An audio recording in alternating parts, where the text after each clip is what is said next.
time to Real Shame, a show where the two of us talk about our list of movie blind spots, list of shame, list of something or other, that whatever you want to call it, movies that passed us by over the years, and we're finally getting around to watching them because we got the time.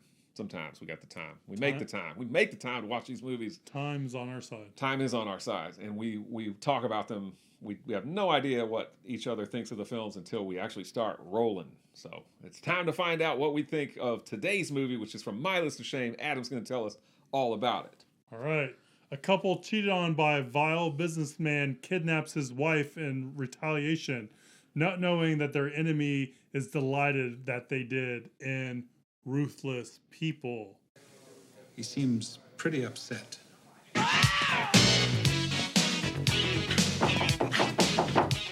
Yes? Mr. Stone, Lieutenant Bender and Walters are here.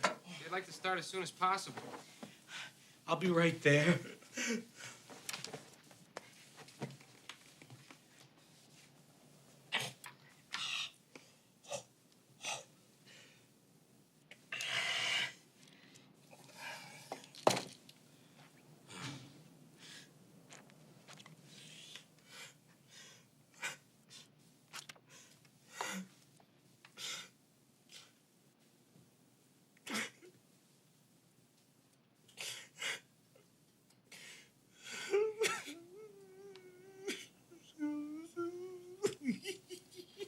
Ruthless People came out in 1986. It's written by Dale Lautner and it's directed by the team, the trifecta, the triumvirate. I heard people say triumvirate. As however you say it. Good thing I don't have to spell it this time. Of Jim Abrams, David Zucker, and Jerry Zucker, the Zucker brothers. It's directed by them. Also known as Zaz. So this is loosely based. I heard it's either uncreditedly based or loosely based off of The Ransom of the Red Chief, which is a short story by O. Henry that was published in 1907 in the Saturday Evening Post. So it's either it borrows some stuff, whether they know it or not. Yeah, I think the screenwriter was like, "Yeah, I've read that, but I didn't consciously live from it." Yeah. Lautner, that guy, the screenwriter, wrote My Cousin Vinny. Great movie, love it. Cool. He wrote Dirty Rotten Scoundrels, which I've never seen, and Love Potion No. 9, which was a staple on class. I don't think I've seen it. Really? It's a staple on classic cable. I've seen that movie probably like 6 times. Really? Yeah. I might have seen. I don't think I have though. I think it's cool. I like it. And the Zucker brothers with Abrams or Zaz, they did Airplane, classic. They did Police Squad, and then they did the movie spinoff, kind of sort of Naked Gun. Yeah. And they also did a movie that you like, Top Secret. Yes, I watched it recently. Yeah, and they also took over like the Scream movies from the Wayans brothers. So they did like not the Scream, the Scary movie. Scary movie. They did like 3 through 5 or whatever. So they've done a lot of movies. They're very prolific in the comedy movie stuff. Yeah. Ruthless People stars Dane DeVito as Sam Stone, the vile businessman. Bette Midler as his wife, Barbara Stone. Judge Reinhold as Ken Kessler. Helen Slater in her first role, apparently, as Sandy Kessler. No, not her first role, because she was in Supergirl prior to this. Oh, that's Supergirl. That's what? Oh, well, they lied to you. Maybe I misread it. Yeah. Ann Morris as Carol, and this one's true. Bill Pullman in his first role as Earl. He has the best hair dye. I love his bleached hair. He's cool. He does. And he's just as stupid and silly in this movie as he was in last week's movie. The Last Seduction. Yeah. He's kind of Peter Berg and his character in The Last Seduction into one in this movie. Yeah. This is a movie that I've never seen also, but it's your week. You've never seen it. I picked it because last week we did some movies about murder and people wanting to off their significant other. And I figured we'll just do that again this week with a little bit different twist. Mm-hmm. Maybe something that's a little bit more comedic. So, Ruthless People, what'd you know about it before we watched it? Why haven't you seen it until now? And what'd you think of it? Yeah, why haven't I seen it? It's a good question. Yeah, so I feel like there's not a whole lot of '80s kind of big comedies that have passed me by, but Ruthless People managed to be one of those. I've seen the poster and the VHS box art and everything for years and years and years, but I just have never gotten around to watching it. I don't really have a good reason why, and I'm so sorry. I apologize. No, but seriously, I mean, it's just one of those things. Because I feel like I've seen every other big comedy of the 1980s, and I mean, I feel like this is a big comedy. It's got a pretty big cast in it, and I've just never seen it. So, but I mean, I knew it had Danny DeVito. I knew it had Bette Midler.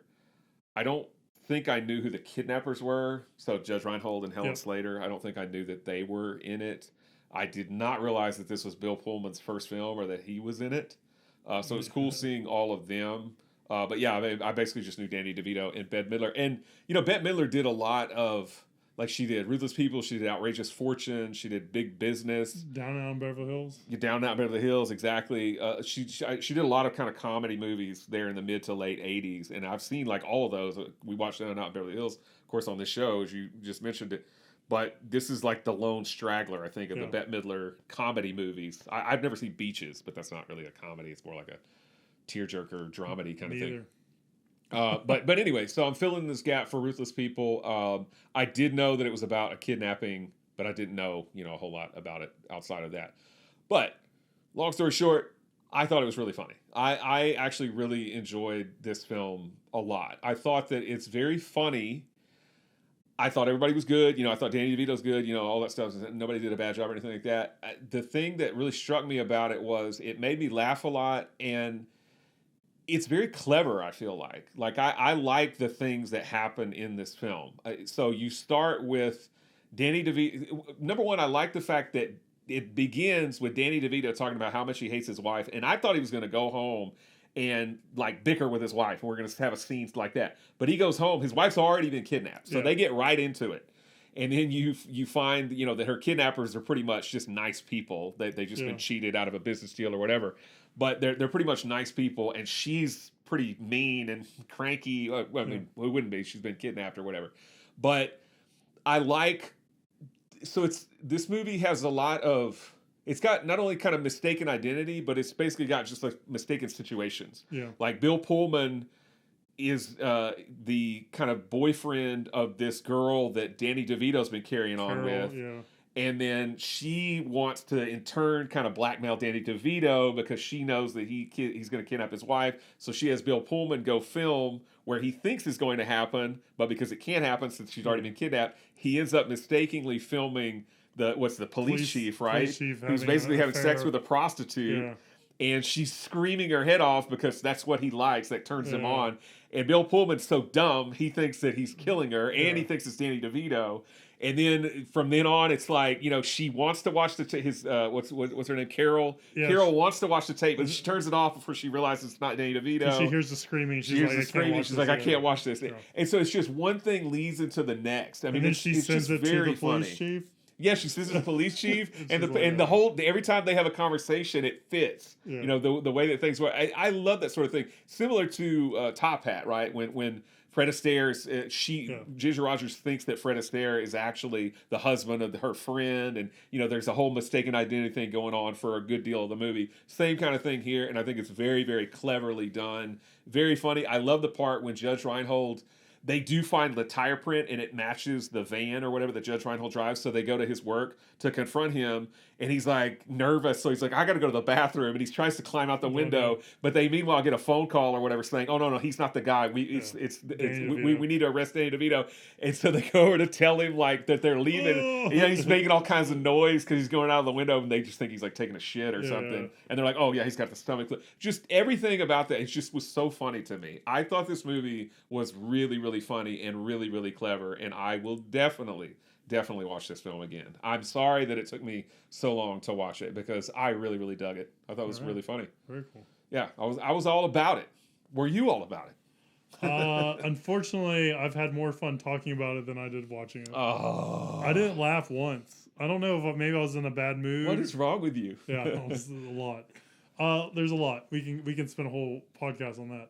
I don't know. It just none of it really kind of worked for me. It just seemed kind of I don't know. It just I like Airplane. I really like the police or the Naked Gun movies and stuff like that. Like I've liked stuff that the Zucker brothers Zaz has done, but Yeah. for this movie, it just kind of went over like a lead balloon for me. I just didn't find it funny at all. It just I don't know. It just none of it really was working for me. Again, could have caught me on an off day or something like that, but I didn't have nearly as much fun with it watching it. So I don't I don't know. Yeah, I don't know what else to add. It's just like I said, maybe it's just not for me. I did look up the movie. Just felt like very like hyper realistic. It felt like I was watching it on almost like 110%. Like it just felt very like zany and fast and all that kind of stuff. And like the colors were really bright, the outfits were crazy and stuff like that. Well, it's the 80s. Yeah. I liked Danny DeVito's house and like the furniture and everything. Yeah, I was gonna say I looked that up. It's like the Memphis group or whatever. It was like, it was very in vogue at the time. Yeah. It was very in fashion. But I would like to have a house like that now, even if it was just like the 80s museum. Yeah, because it was totally 80s to me. It was It cool. screamed it. Yeah. Did you notice like a lot of movie references in this like a lot of quotes? Because like when he first I did not. No. like when Danny I DeVito don't walks in, he's like, "They're coming to get you, Barbara," or something like that. Oh, that he did say that. I did. Now that you say that, I did notice that. And yeah, then there when he was said that. a line from like Psycho where it's like, "You won't like my mother" or something along those lines. Or are you sure that's not in Wednesday's movie? no, I think it was in this Oh, okay. movie. I I thought don't it know. was in this movie. I don't know. But yeah, it was like I think there's a bunch of like little quotes from other movies and stuff like that that I kind of caught in watching this movie. Well, and again, kind of going back to what we were talking about last week with on in Monday's movie, and I don't really want to spoil movies and other episodes that we've already talked about because some people avoid watching those because they haven't seen it. But we talked about the ending basically and what happens to the characters in the movie on Monday, and then on Wednesday talking about what happens to the movie. The characters. I liked in Ruthless People that the kidnappers get away with it, and they basically join forces with Bette Midler. Yeah. And I like how they once again they use like a dead body to help them get out of it, like right? the He Zodiac drives killer or off the whatever. pier with the car, and they've kept the guy who's going around. I forget what they call the killer. Was it Saturday Night Killer or something? Something, like that? yeah. But they basically use his body and they have a little bit of the money that's in the water, but they've absconded with the rest of it. And then that whole part where he's dressed up as a clown and he's trying to rob Danny DeVito, but the cops are like all around, like the SWAT team's like on the roof. And then Bill Pullman comes up trying to rob him, and he's so stupid. Yeah. He's like, "All right, give me the money," and the cops are like shooting at him and everything. He's like, "Hey, where's your gun? How'd you do that?" All that stuff. It's so Looney Tunes, but I thought it was so funny. I really, really dug it. I can't stress enough how I think this movie is very, very clever. It's just the way that the plot unfolds and everything that kind of happens. I really, really dug it. Well, very cool. I'm glad you enjoyed it. I wish I could say the same. Maybe it's something I can revisit and see if it lands a little bit differently. But for me, it wasn't my cup of tea this time. But it happens. It does. Right. So I did want to mention this movie does not have a Blu-ray release at all. I didn't see one really in any region. So what the hell, man? Yeah. I feel like it needs one. It did really well. Like it was yeah. I mean, it was a box office smash. So yeah. Yeah. So where do the critics fall on this bad boy? Did you want to mention? Sorry, I didn't see the last little. No, that's paragraph you fine. got I just grabbed. I didn't need to talk about it. You sure? Oh, it was just that Danny DeVito initially called Bette Midler because they thought the movie was going to fail, and then after 20 minutes later, he heard about how the movie had a frenzy in their careers or whatever. He basically thought they did really bad. Oh, he thought it was okay. And then called her, and when they realized that it was going to be a smash. They had a quick change of heart. Yep. Yeah. I mean, I thought it was really good. I don't understand why it's not. And that surprised me. I thought that it did have a Blu-ray release, but I looked up one, and I was like, wow. It's 93% fresh on Rotten Tomatoes, 72% audience. Did get 2 thumbs up. Siskel and Ebert really liked it, and Leonard Maltin only gave it 2.5 stars. Wow. I read his review, and he said, "Yeah, it's funny, but these people are pretty despicable." Basically, I was like, "So?" Yeah, that's what it's makes funny. it fun. Yeah, yeah, it's fun. It's funny. You're such a prude, Leonard. No, I don't know. But yeah, I gave it 2.5 out of 4 stars. All right. Well, that was Ruthless People. Anything else you want to add? No. All right. Well, on these Monday episodes, we always like to talk about what we've been watching. I'll start the week off. I've been pretty much watching one thing and one thing alone, and that was Better Call Saul. I have finished Better Call Saul. I have watched all of it. What, 4 seasons I had to watch? No, 5 seasons I had to watch, so it was a lot. Overall, I like the show a lot. I think it was good. I thought the first season really stumbled a little bit for me. It was kind of finding its footing. And honestly, the last season didn't do a whole lot for me, especially like the last few episodes. For me, the show worked the best when it was building out pieces of the universe that you saw in Breaking Bad. So the stuff I enjoyed the most was when we're seeing characters that you would see in Breaking Bad, or see things getting, like the beginning of things that would be realized in Breaking Bad and all that kind of stuff, was really good. I really liked a lot. I think Tony Dalton, not related to Timothy Dalton at all, is amazing as Lalo. Like his characterization, what he brings to it is phenomenal. Like he is really great. I think what Breaking Bad does is they make great villains, or the Breaking Bad universe, Vince Gilligan, Peter Gould, like what they've done, like, you know, with like Crazy 8 and Breaking Bad, with, you know, Salamanca and Breaking Bad, with, you know, Gus and Breaking Bad, and then, you know, with Lalo here and Better Call Saul, just all that. Like they really come up with great villains that are menacing and that you kind of feel for and all that kind of stuff. It's great. They do a really great job with that stuff. So that's what I've been watching. Better Call Saul. I got to find the next show to waste my time on, to go deep on. I think I need to finish Barry. I might do Barry next, but Better Call Saul. Nice. All right. What have you been watching? Because I was kind of in the mood to watch more 80s comedies, I watched an 80s comedy that I have seen before called Back to School with Rodney Dangerfield. Yes. And Keith Gordon. I like Back to School. I used to like it, but upon watching it this go around, it just is not as good as I remembered. Okay. Like I remember liking it a lot more when I was younger. I guess it's been a while since I've seen it. I don't think it's bad or, you know, terrible or anything like that, but it was just kind of okay to me. No triple Indy for you?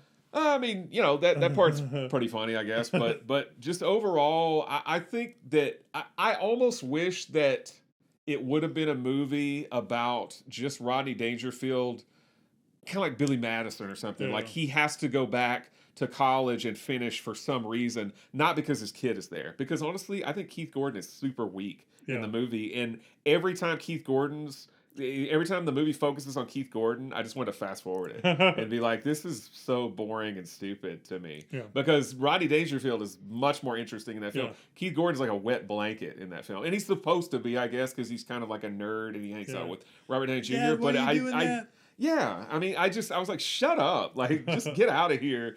So he brings the movie down. And it's not really a knock against Keith Gordon. I don't have anything against him as an actor. I think it's just the character, the way it's written. And the way that he had to play it. It's just kind of like, I wish it was just a movie about Rodney Dangerfield having to go back to school to get these credits in order to get something. Yeah. You know, something like that. I feel it would have been perfectly fine because the movie tends to focus more on him anyways. You don't even need the Keith Gordon character. So I feel like that's probably what brought it down for me. Gotcha. It just wasn't. I think there was enough funny stuff with Rodney Dangerfield, but every time Keith Gordon came on screen, it just like marred all of that. Yeah. I was like, get out of here. So it's been probably over 20 years since I've seen Back to School. That was kind of my situation. So hopefully you won't watch it and have the same reaction that I did, and you know, kind of ruin it. I remember liking like Rodney Dangerfield's like bits and stuff like that. He's funny. Yeah. He's still funny. It's just all the Keith Gordon stuff. There's too much of it, first of all, and every time he's on screen, I'm like, because get out of here, you wet blanket. Because I remember like around that time I was watching like Ladybugs, which he did. Over years of the Coach, but I also really like Caddyshack 2. I know a lot of people don't like Caddyshack 2. They like the first Caddyshack, which I like Caddyshack 2 well more than the first Caddyshack. And I think Rodney Dangerfield adds a lot to it and stuff like that. Yeah, I mean, is Rodney he in it? Dangerfield is hilarious, and I mean, Maybe you know, it's not in bad. movies and his stand up and everything, I enjoy watching him. Oh, Just actually, his whole he persona. might not be in Caddyshack too. Might be somebody else. I thought he was. I've only seen Caddyshack 2 like once. I've seen Caddyshack a lot more, but I thought he was in Caddyshack 2. I thought they pretty much brought back everybody. But I could be can't. wrong. I guess I can't stand Chevy Chase. Yeah. All right, is that sorry, I'm digressing too much. So you watched Back to School? Anything else? I did watch something else, but it's not an 80s comedy. It's actually a more recent movie called The 355. That's the movie with Jessica Chastain and Penelope Cruz and Lupita Nyong'o Yeah. and I don't remember who else. It's got some other people in The it. movie looked not great. Yeah. Well, so it was on Prime Video. It's really the only reason I watched it. I was just looking for something to watch, and I do like Jessica Chastain. Although I didn't like, she did another kind of like badass film. That we watched with had John Malkovich in it, Is it? It's not Anna. but It's like Ava, maybe? Yeah. Or something? maybe Is that right? yeah, it's something like that. Something like that. And that movie's not good. The movie's terrible. Well, when I saw the preview for 355, I just thought, I mean, this looks kind of like the movies that she just did. But I had nothing to do, and I was like, I like Jessica Chastain, so I'll watch the 355. It's not really good, but it was better than I thought it was going to be. Maybe because I had such low expectations, like they were bottom of the barrel expectations. I don't know that I would recommend it, but I mean, it's basically, you know, there's a decent amount of action. It's like 2 hours long, so it's a bit long for me, but there's a decent amount of action. I feel like the entire movie is just basically one long chase for them because they're trying to recover like a hard drive. It's like a MacGuffin, basically. They're trying to recover this hard drive, and they spend the entire movie almost getting the hard drive, and then it gets transported to another location. Then they go to this location, they almost get it, or maybe they do get their hands on it, but then somebody shoots this person, and they take it from them, and they got to go to this other location again. That's basically the whole movie. Is just this one long. Give me the hard drive. No, give me the hard drive. No, you get the hard drive. No, you know, that sort of thing. Sebastian Stan is in it. And I think he brings a lot to it. I think he kind of elevates it a little bit because he has a pretty interesting character. Again, if you have absolutely nothing to do and you are a fan of Jessica Chastain or Penelope Cruz or Sebastian Stan or whoever else is in it, and you have Prime Video, maybe give it a whirl.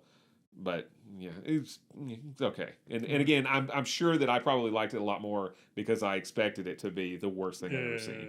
So I feel like my expectations set so low probably elevated it some. But Makes sense. that's what I have been watching. All right. So today we watched Ruthless People, or talked about Ruthless People. That's right. It's a movie where once again people are doing conniving bad things, kidnapping and trying to kill people and everything. Yep. What did you decide to pair Ruthless People with?